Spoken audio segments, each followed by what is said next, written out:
Hello and welcome to today's live where we're going to be talking to Leah Rose, studio owner, instructor, professional pole dancer, performer, judge, and most importantly, mum. I am Charlotte Holstead, and as I said, today we're talking to Leah Rose. So before we dive in, if anyone's got any questions, then feel free to pop them in the chat. So welcome, Leah. Yay! Hello. Hiya. Hi, love. So can you start by introducing yourself? Tell us a bit about yourself. Yes, so I'm Leah. I live in Cardiff. I've got a studio or two studios, Chrome Roses, in two different locations in Cardiff and Newport. The second one opened two 2 years ago, three years ago. So it's a newer one. The other one I've had for over 10 years now. Got a little boy. He's going to be 3 on Monday, going to nursery. Going to nursery in September, so I get a bit of time. And yeah, wife, surviving life. That is me. Juggling all of the things. So let's start at the beginning. Can you tell us what inspired you to start pole dancing and, how it's impacted your life? Yeah, I can't remember like what specifically like I saw, because I'm a dinosaur polar and I started way, way, way back when. And I think I'm not sure if I'd like seen someone just doing like disco dancing with a pole in a club or something. And because it was so new, it was still very, very risque. It was a little bit like, oh, it's doing pole dancing kind of vibe. And I was like, oh, this is a bit naughty. It's a bit of me. So Yeah. I'll give it a go. And I begged my friends. I was like, oh, come and try pole with me. Please come and do pole. No one wanted to do it. And I was still really young. Um, I was like 19 when I started. Oh, And wow. yeah, I know. And so Yeah. it took me a while to actually then get the confidence, because no one wanted to come with me. So I actually had to go by myself. And it took a while to actually buck up the courage to do it. And then I did, and decided, Yeah. "Yeah, this is a bit of me." Yeah, amazing. And how's it impacted your life moving forward from there? Because obviously you've gone from being 19, you decided to try pole dancing, like you say, it probably took you a little while to build up the confidence to actually go and take a class.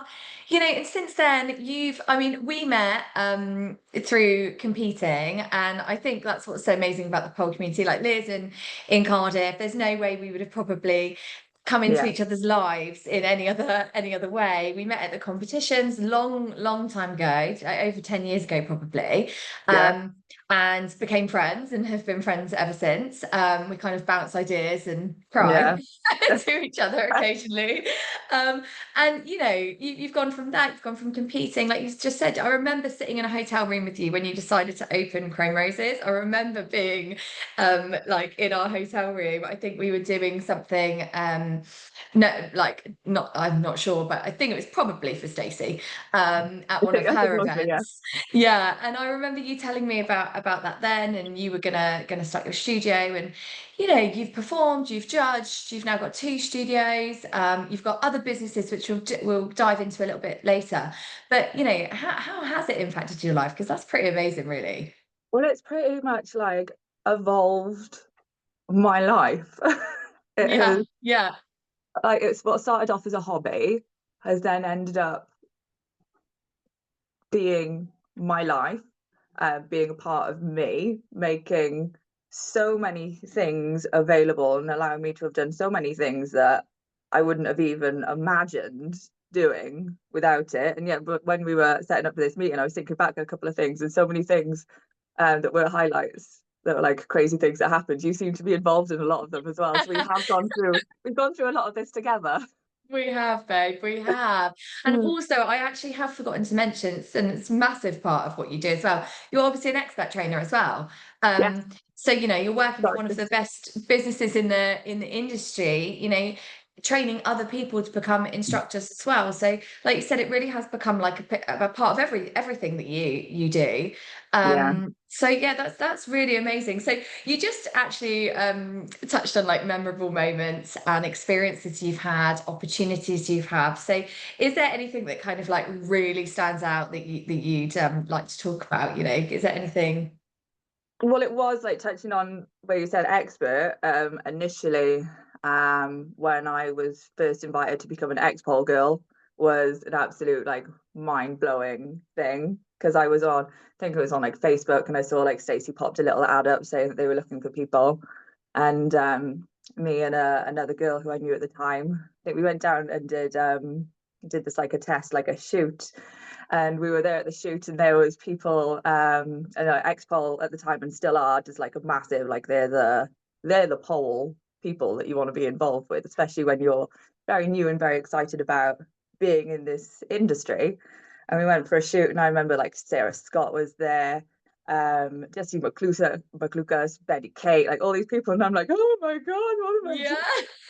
Fangirling, but trying to stay on your Yeah, and then game. we did that, and then I was like, does this mean I'm an X-Ball girl now?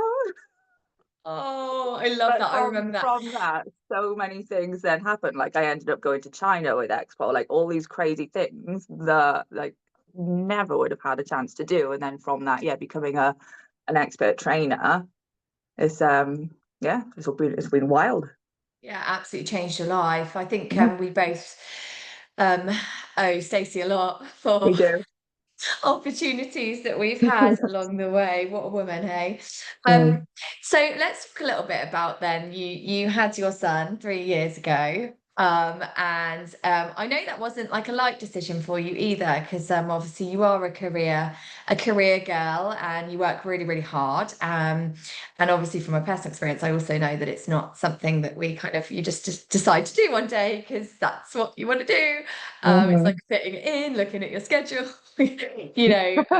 I've got time to have a baby right now. Yeah, yeah. So let's talk a little bit about that kind of like obviously that decision, your journey through your pregnancy. Let's talk about your birth. Tell us all the things.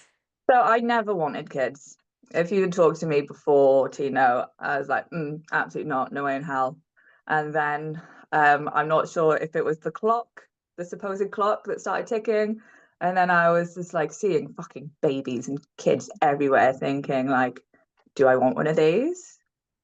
Should I have one of these? I didn't want one, but it was more of like a should I have? And yeah, so that was really like a real mental struggle for a while, battling from my like 30 plus years of no chance in hell do I want kids to then all of a sudden being like, what is this? So that Yeah, was, and of course you got married. You know, you got married. You met like your dream man, and that obviously changes things too, doesn't it? It puts you in a completely well, different it didn't. place. We got married on the understanding that we were never having kids. Okay, And that okay. was a big thing for him because he's from a very big Italian family, and you know Italians and families and babies go hand in hand. But he decided that he would put up with that to marry me, crazy man. But then, yeah, his luck came in then when my insides obviously started shouting at me, which was annoying. But it was yeah. So then I got pregnant, and I really struggled. I really struggled with it. Not physically, like physically, it was absolutely a breeze. And looking back on it, I had a very nice time. I very much Yeah. enjoyed being pregnant, but it took me probably till about 6 months, maybe longer, to be like, okay, yeah, I'm all right with this now. Before then, I think if anyone even mentioned anything towards babies and pregnancy, I would have bit their head off. I was not that person that you came over and touched a belly. Absolutely No. not. No. No, I remember your baby shower actually, and I was like, obviously, I think Nothing to do with babies. I had Bodhi at that point. Yeah, I'd had Bodhi. Yeah. I'd just had the second one as well, so I was probably not a great person to be around. I was probably going through hell. Yeah, because Bodhi's would have turned one at your baby shower. It'd just been one, so yeah, I can imagine I would have been like, "It's terrible, don't do I think it." both you and Lorna were both like, we're so tired. Yeah, just turning up, like just nobody talk to us. Let's enjoy the spa. Yeah. Um, so pregnancy physically had a nice time. Did you pole during your pregnancy as well? Yeah, I polled throughout. I taught right up until like when my physio said just like you need to chill out now. You need to calm down to let things rest. So I think Yeah. I went up to, I think I taught up to about 32 weeks, 34 weeks maybe. Wow. But Yeah. I was just teaching then like easy things. Yeah. And because I've been teaching for quite a while, I'm quite comfortable teaching things without demoing. I'm Yeah. quite happy using people and just knowing how to do things safely while still giving them what they need. But at some point, like at a certain point, I think it was maybe around like 25 weeks or something, didn't want to go upside down anymore. I was like, no, like it's not like I could still do it. It was still Yeah. fine, but just didn't want to. It was just getting hard, and I just wanted to dance around. So that's just pretty much what I did for the rest of it. It was just lots of dance, lots of choreo. Yeah, and just Yeah, listen to your body throughout, obviously, because I think that's the other thing with when people ask, it's not just really a one answer question. I think for me personally, I remember, Arlo was a very different experience to Bodhi being pregnant, but also I remember having dips where I'd be like, oh God, I just can't eat it, just feel heavy, everything's yeah, difficult, not really feeling it, tired, and then having like a boost of energy, maybe randomly at like 28 weeks and being like, yeah. oh yeah, let's try an INX again. Or, I just, had that moment of like, can I still do this? I was like, yeah, I can still do this. Like, do you want me yeah, to? Absolutely not. no, no, exactly, exactly. And I think it is just a bit of it's forever changing, like, and for anyone who's been pregnant, they'll be well aware of that. That first 12 weeks, you're exhausted, aren't you? And then you kind of have that boost and then it changes and, So it's constantly changing. the first 12 weeks, I can't remember what week I was, quite early. So I was pregnant early on. I also then had COVID, and then I was also painting my new studio. So I was up ladders, Oh my goodness. decorating the whole fucking thing. And I absolutely wanted to die. I was dying. It was savage. So I don't know, like out of the 12 weeks, I don't know what part of it was pregnancy, wanting to die, what part of it was COVID, what part was just general knackered, because I was literally then just Yeah. throwing a studio together. Oh my goodness. So your second studio opened while you were pregnant, I Yeah. guess. Yeah. Oh my Mhm. goodness. That Mhm. is a lot, isn't it? Yeah. Yeah. Oh my goodness. I So don't know and why I did it. then I know we spoke about this before that we chatted today. We're going to talk a little bit about your birth because it's a nice experience from you, and I think it's always really empowering for people to hear a good birth story. And obviously, a lot of people that are going to be watching this are going to be mums, either who are polling and about to have a baby, or perhaps even afterwards. But I think it is nice to hear about. So yeah, you went into the birth. You've just opened a second studio. You finally come around to the idea that you're having a baby. So talk us through that. It's all happening, isn't it? But yeah, so my birth, I think, because of people that I know's experiences who were in the industry, like as heavily as I am, like your birth experience, Sarah's birth experience, like everyone was kind of going down the route of C-sections and lots of interventions and stuff like that. So I was fully on the understanding of like maybe just pole dance is not meant to vaginally birth. Maybe we're just too tight or whatever. I don't know. I was like, that's probably what I'm going to need to do. And but I'd also like just heard like one of my best friends and just lots of people having also just a lot of trauma through it, is that like really traumatic experiences. And obviously I didn't want that. And I am an absolute geek with things, and I like to know everything about what's going on, especially when it's happening to me. So I just went full deep into how to have the best experience, how to like make sure that everything goes as positive as it can do. Um, Ended up then booking a home birth and did it all at home, lovely and quietly. Basically, like my Oh, midwife was there, but it was pretty much just me and Lewis for the whole thing. He was my gas and air buddy, and oh, um, and it was, yeah, like obviously it was horrible because you're pushing something out of your bits. So that's not nice. But in terms of the whole thing, like it couldn't have gone better. And it's just sad that I am the very few and far between of the people who say that, because 99% of the people that I speak to had a really shit time either during or after interventions, whatever's happened, and they're traumatized from it. And I thought, well, mm, I need to have a body to come back to after this because I'm, self-employed. I'm going to need to get back into teaching quite quickly. So I want to try and make sure that everything goes as smoothly as possible. And it was wicked. I had a fantastic time. Yeah, yeah. I mean, my first birth experience was very, it wasn't a home birth, but it was very similar to that. So with Arlo, I had the pool and a lovely big private room, me and Luke had a playlist. Yeah. He was eating some kind of brie and cranberry sandwich on poolside while he was giving birth. Like I had a really lovely time too, actually, for my first one. Yeah. And I think I expected it to be exactly the same second time around. And I did Mm. everything the same. I was actually going to ask you though. So you're saying obviously you read up on it, you wanted to have a positive birth experience. What kind of things did you do to kind of to do that? So first of all, it's like I read a couple of really good books and then just got a bit more understanding of it, of how like, mammals birth and having everything um quiet and dark, and you basically just Yes. being left by yourself alone to get on Yeah. with it because it's not us doing anything and we don't need doctors or anything to do stuff to us. Like it's gonna happen whether we like it or not. Like our bodies know what to do. We're just along for the ride. And then I was thinking, well, hospital, bright lights, people coming in and out, Yeah. it being a very unnatural environment. So that's Yeah. why I just started leading myself down to that. I started doing lots of um, pelvic floor work, breathing exercises, mindful exercises. I wasn't one of those for the, what's it called when you say your, not your mantras or The something like that. hypnobirthing. Hypnobirthing. Yeah, I Yeah. wasn't really for those, but like finding um the smelling things, like pressure points, Yeah. Yeah. Yeah. all of that stuff was, Yeah.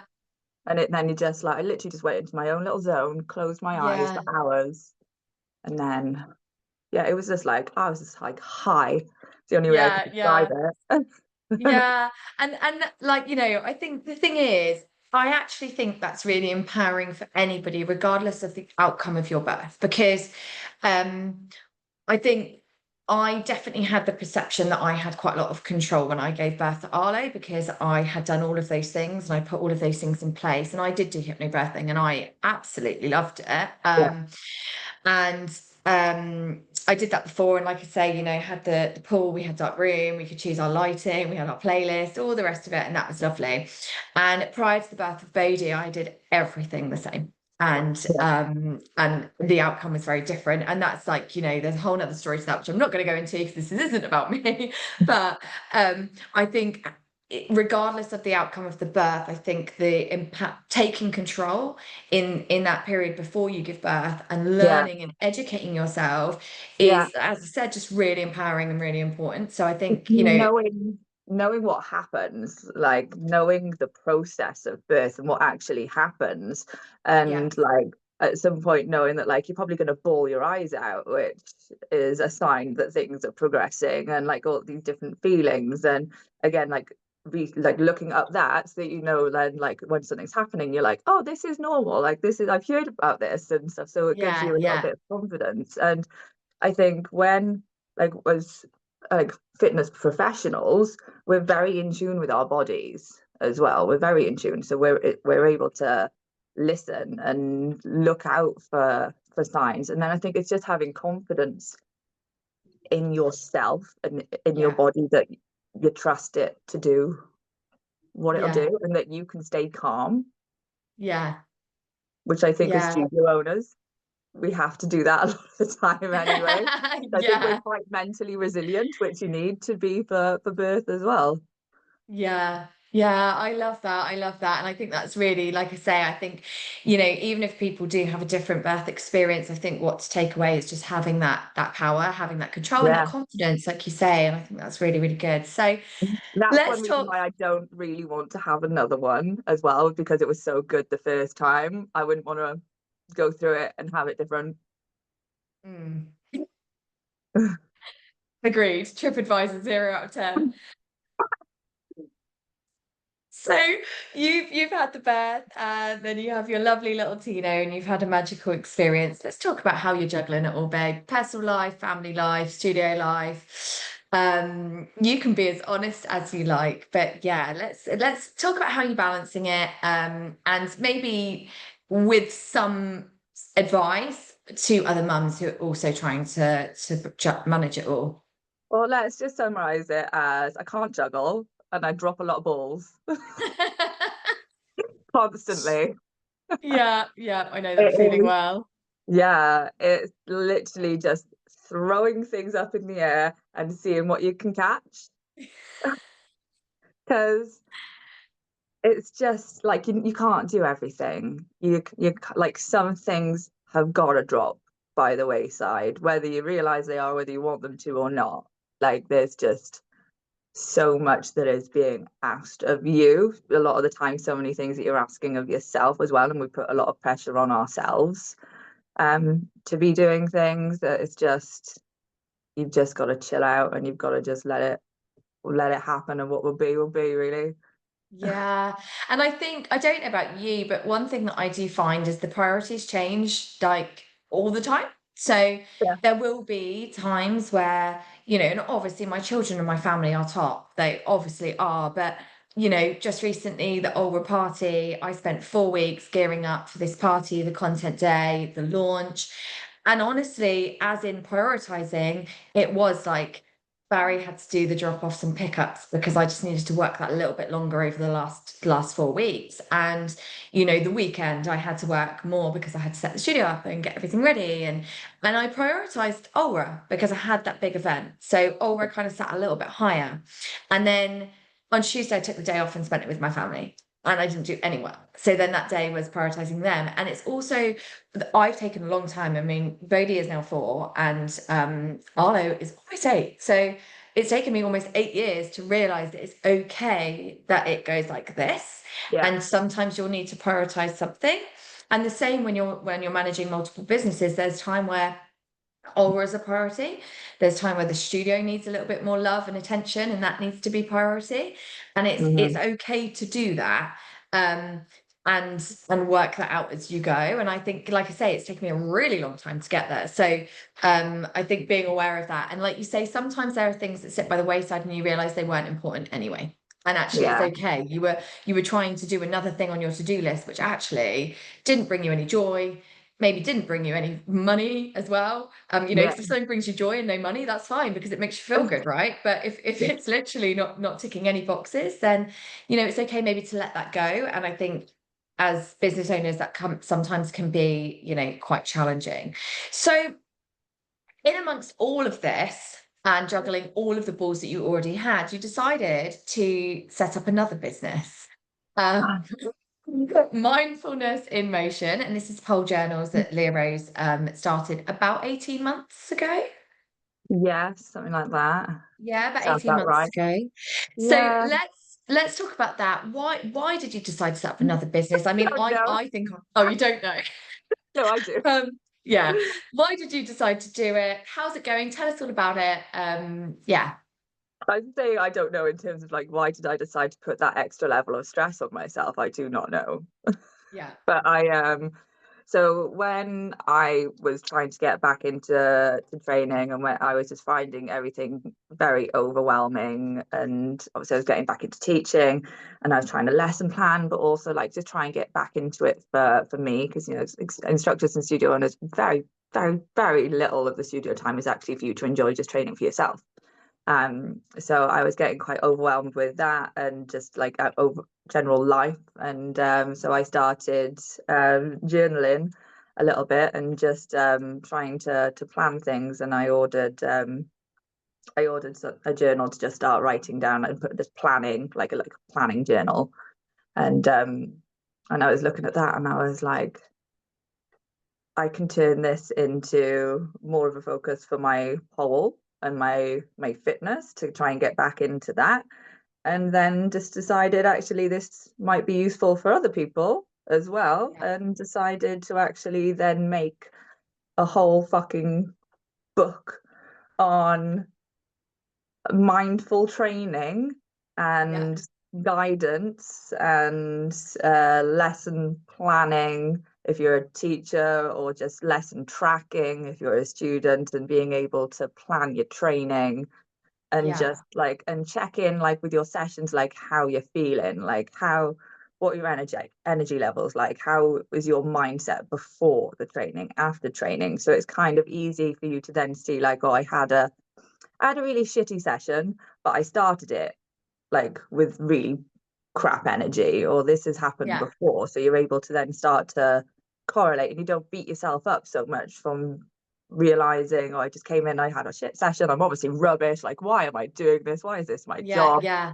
To then yeah, coming and being like, yeah, I've started it, I'm feeling good, like I've done my stretching, I've had my water, so everything like I'm ready. And then I'm going to end up, and I've planned my session, so I know I'm coming in, this is what I need to do, and then I can get out. So you've done a little lovely little tick box, and then you feel like yeah, you've actually achieved, rather than going in and just sitting on your phone and procrastinating. But I yes, thought, because I was just full on in on the baby and the studio. I like, even though it's still like really disgustingly busy, I like something new to challenge me, to just give me something else that's of interest. So that, like, I just really enjoyed making it, the whole process of making it and ordering and looking at samples. And now I get to come to like competitions and events as then um a sponsor, and actually sell things and see people. yeah, And it's just, then I'm also now seeing like a different side of the industry as well. So yeah. it's been a very nice little avenue to go into.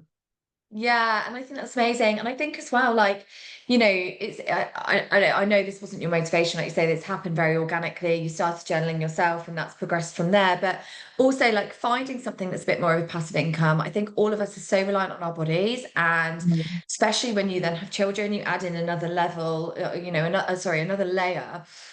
There's like another person that sits in that list, basically.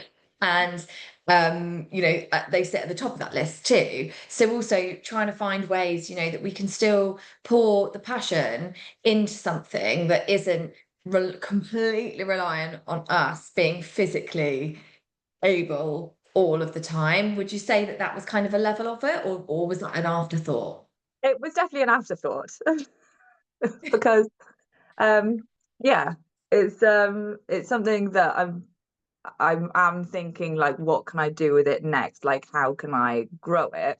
But then also on the flip side is like, I still need to balance again, like finding that balance of time to still be able to commit time to keeping the studio busy and students coming in and students happy, and making sure the Yeah, studios are as best they can be, and that my instructors are as yeah, happy as they can be. So it's just trying to just find the balance of that. But yeah, thinking long term of how, like, am I still going to be doing this in 20 years? It's no one, because pole is still new, like that's not happened to anyone yet. So we're all just no. kind of like the guinea pigs of seeing how long can we all do this for. Yeah, yeah, 100%, absolutely. And I think, like you say, it is juggling all of it together, and there will become that, what I found is there are then little windows of opportunity where you suddenly do have a little bit extra time. I think we're obviously very similar. We like to fill our gaps.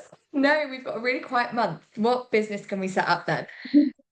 It's all very extreme, but I think there will be little windows of opportunity that come along for you where you are able to pour back into that. And I think, allowing it to do its thing, and like you say, coming to the competitions, and it's Yeah, really interesting to see the other side in that way too. I think I absolutely love it. I love being at a competition, being yeah, able to connect, which is why we all competed in the first place. We loved connecting with like-minded people, but with zero pressure. It's so good. yeah. You could It's just very be on nice. your stand and you Yeah, can connect with all of those people, and you're not nervous because you don't need to go and perform in 5 minutes or compete yeah. in 5 minutes. You can just be there, and I absolutely love it. I'm like, That's why the did way to why do did it I these ever days. get on stage? Um, so yeah, oh, that's really, it's really good, and it's really interesting that you started it really organically. I think that's really nice, and I think it's continuing to grow, right? Like it's just, selling things online is a whole nother ball game. Yeah, Um, mindfulness in motion journals on Instagram. Everyone, check it out. yeah, go check it out. And Leah also shares like lots of positive kind of can we call them affirmations?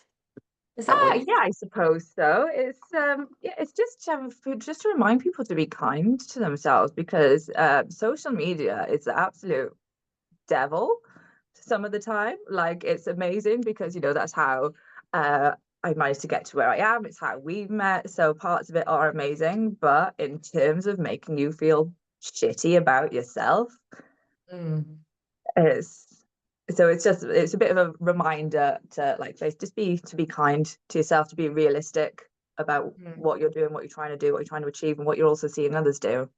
Yeah, I think my take on social media, because I love social media. I I know you do. love marketing on social media. I love it, but I never really scroll on social media. I'll be completely honest. I never really on Aura I do because the majority of people are like customers and we're tagged and stuff. And so, I will maybe have a little bit more of a scroll and stuff on there. But on my actual other one, I don't actually scroll. I go to post and I post and then I leave. Post and ghost. And pardon? You post and ghost. Yeah, yeah. But I do you know what I think one of the keys is if you cannot be emotionally invested in it, Mm, and I actually find it harder with Aura with that because Aura is something that I'm trying to build. yeah, But with my personal profile, if I go and post something and it gets whatever, 10 likes, it wouldn't upset me. It wouldn't yeah, upset me. I wouldn't feel like I needed to delete it because I'm embarrassed or anything like that. I just don't really care. Like I care about what I'm posting in terms of like if it was an important piece of content that I felt like I wanted to reach people and maybe, and I don't mean top tips, I mean like emotionally reach people, then obviously I would like that to be seen because I feel like it's a positive thing that I'm trying to share. But if it's a trick that I think is pretty cool and it goes down like not very well and it just bombs, I don't care because I'm yeah. still proud of what I've done and I'm just not emotionally invested in the likes and it's nice when it goes well, but I don't pin everything on it. And like Mhm. like when you've got a studio and stuff, I think the best thing about that is you've got that in real time. You're teaching lovely classes and you've got a lovely Yeah, community of people that you get to be with all the time. So I think that's another thing maybe that makes a difference. Whereas social media is your everything. I can imagine it becomes very, very consuming in that way. But um you're totally right. I mean, a lot of people I think do struggle with it. So go and check out Leah's page anyway, because she's going to make you feel good about it and remind you why you started in the first place. And we all started because we love pole, right? yeah. Not because we love people liking our Instagram posts. So can you give any advice to mums who have just had a baby who are trying to get back into their training? It's on their to-do list. They want to get back to classes, maybe even instructors getting back to teaching, like you said. Do you have any advice for those people? I think it's just allowing yourself time to explore who you are now because you're a different person. You're a different person, your body is different. And I think going back with the expectation of straight away being able to do everything that you could do before, like physically, yes, you might be able to, but should you straight away anyway? Mm, But also just mentally, there's so much more probable pressure, and you're probably, got 20 more tabs open than you did before, so you're not focusing. So being able to just connect more, I think, to what you're doing. And so like my like training now is so much more of like a mindful practice because I'm a lot more in tune with what I'm doing, and I'm trying to just enjoy the movements and the feelings of things rather than thinking like, oh, I just need to be trying to bust out all this crazy stuff because that's just not like I would have before been like trying all this crazy stuff, but now I'm a lot more like this is what I like to do, this is what I enjoy, this is what feels good for me. So in my training now I just lean so much more towards that because then I go to the studio and I feel good about what I've done. I'm not feeling stressed and sad because I've been trying things that I can't do. Like yeah. it's fun to try new things, and like I love going to workshops and being an absolute failure at 90% of the stuff. Because it's fun. But Yeah. in my very select bit of time that I've got for training, do I want to be doing that? 'Cause it's probably going to make me feel bad and put me in a bit of a negative mindset, can I do something that actually I just enjoy and remember then why you actually love pole, even if the things that you're doing now are different to the things that you used to love for pole for at the beginning. Yeah, and I was actually going to go on to say that, exactly what you've said. We have such a small snippet of time to actually train now. That changes the minute that you have a baby, really, let's be You honest. get And very efficient at training in a you get 15-minute to, I was window. just about to say, the amount of stuff that I can fit into like an hour or 90-minute session.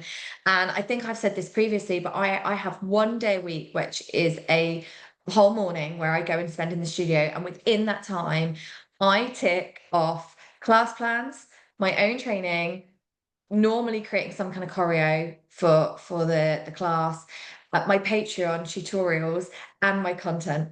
And I literally bash it out. I'm there for a good few Yeah. hours, don't get me wrong. It's not, but I'm there for a few hours. But that is the only day I have to do it. And I No, mean, and you're not sitting there procrastinating. It's boom, boom, boom, boom, no, get done. I've got it. I've got a tick list and I have to tick it off as I go and I make sure I get it done. And because Mhm. that is, I could go and squeeze in another session, but as for me personally, that takes away from my time on Aura or, what the studio or whatever. So I try and fit it all into that time. And I think, like, say, you just become so proactive.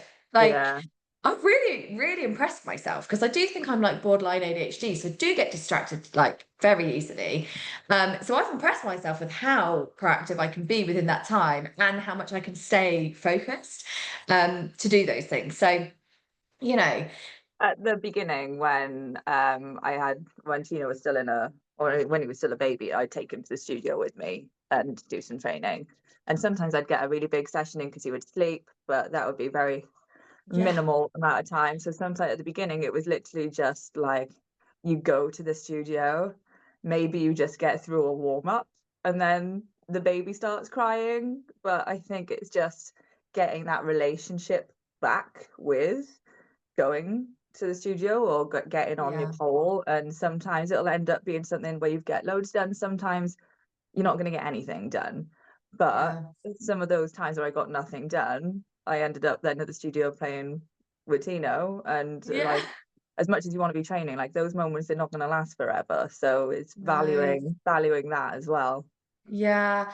And I think like, I mean, you sound like it really sounds like you have taken this all in your stride and the words that you're sharing are really wise and I think it's going to be really nice for people to hear it and really real as well.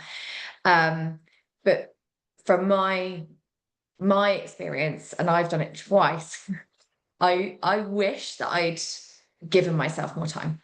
That is one thing that I wish that I'd done. I feel like I put a lot of pressure on myself. I was so worried, more so second time after the C-section. I Yeah. genuinely was like, I'm never going to pole again. Like I'm never going to Mhm. pole again. So I felt this pressure to get back and see what I could do and kind of push myself. And I wish that I'd known that in 4 years' time, I'd be sat here talking to you and knowing that it's okay, like it will be okay and you will Yeah. get back to it and it will all be at the right time. And we both competed, didn't we? Uh, 2 years ago. I never thought I'd ever compete again. It's not something Yeah. that I particularly is on my radar again. But that even that, I never thought that I would do that. And so I think it's such an easy thing to say, isn't it? Like time's so short, like make the most of those moments and all of this. And I think we hear it a lot, nothing lasts forever. They grow very quickly. And I think just allowing yourself to sit back sometimes and actually just enjoy everything as Don't get much me as you wrong, there can. was times that I took him to the studio and I tried trying to train and I ended up sitting on the floor crying. Like Yeah, yeah, it's yeah, hard. It's hard. yeah, It'd yeah. feel I know, and frustrating. I know you're not trying to sell this perfect world. It's just it's really nice to hear you on reflection talking about it because I think it's something I would have liked to hear, Yeah, but like, when you're in the midst of it, oh, it's yeah, hard and you haven't got a clue. But yeah, so it is useful to talk to people like not who have just sort of gone through it, but also I think people who are going through it at the same time as you or have just gone yeah, through it yeah, recently, because then you can just moan at each other, and just it's then nice knowing that it's not just you, Yeah, because yeah, and that we do try and community. hide our struggles. Yeah, 100%, 100%. So, we're going to be wrapping up shortly, but I want to talk to you. We're going to finish on some highs, and I want to ask you about what your goals are moving forward, and what you've got planned. What have I got planned? I'd like to get back into doing more training. I would like to actually find some time to train, because it's still not there. Yeah, But baby goes to nursery in September, so I'll have a whole 2.5 hours in the morning yeah, to get everything done. yeah, So I'm going to try and allocate some actual training time to me, like stupid things yeah, like actually being able to go back to the gym, like yeah, those things, like just being able to move around without someone there is going to be really nice. But also, like actual business wise, like I would love to still open up another studio. I'd like another one. I know I'm mental, but yeah, number three sounds nice. It's just yeah, trying to find somewhere is just a struggle. I'm sure all studio owners know trying to find a place is impossible. So yeah.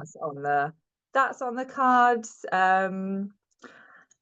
Competing, I don't know, probably not, but I also just get FOMOs. Never say never, hey. That's what I Because say. that's the only way to guarantee that I'm gonna train. Yeah, yeah. It's good pressure in It's some the ways pressure. and not in the other ways. Yeah, I think yeah, it's a funny one. And again, I ride those waves. Like there might be a time in the future that I feel it, but Next year, come and do it with me. oh, not sure about that. So that's really exciting. Obviously, the studio thing is something that you found as well that you're absolutely loving and you're really bloody good at. So why not have another one? Hey, will it Why be still in not? the same kind of area or you Yeah, it's gonna be in like to in be Wales at least. confirmed? But Okay, wherever I can okay. bloody find, wherever I can find. And then just to finish up, do you have any kind of one last message that you'd like to share with other mums in the pole community? You will survive. You will get through this. You will be okay, and you are doing amazing. I love that. Well, thank you so much for joining me today. I could have carried on Thank talking to you. you for hours. It was an absolute pleasure. And we will speak to you very Good luck, everyone. soon.